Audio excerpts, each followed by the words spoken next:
Hľadáte cvičenie na posilnenie hamstringov? Ahojte, moje meno je Matej a dnes vám ukážem 3 izometrické cvičenia na posilnenie hamstringov. Ľahni si na chrbát a vylož si nohy na box alebo stoličku tak, aby boli kolená pokrčené. Zatlač pätami do boxu a vydrž tlačiť 15 sekúnd a potom uvoľni. Daj sa do rovnakej pozície, opäť zatlač pätami do boxu a zdvihni pánvu hore. V tejto pozícii vydrž 15 sekúnd a potom sa vráť späť do východiskovej polohy. Znova začni vľahu na chrbte s vyloženými nohami. Pomalým pohybom zdvihni pánvu smerom hore, odľahči jednu nohu a vydrž na druhej nohe 15 sekúnd.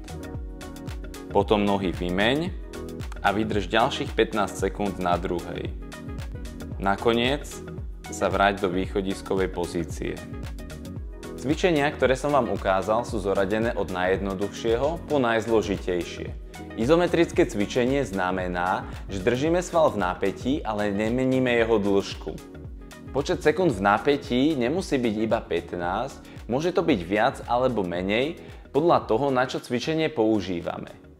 A ak sa vám video páčilo, tak dajte like, koment alebo odber a vidíme sa pri ďalšom cvičení.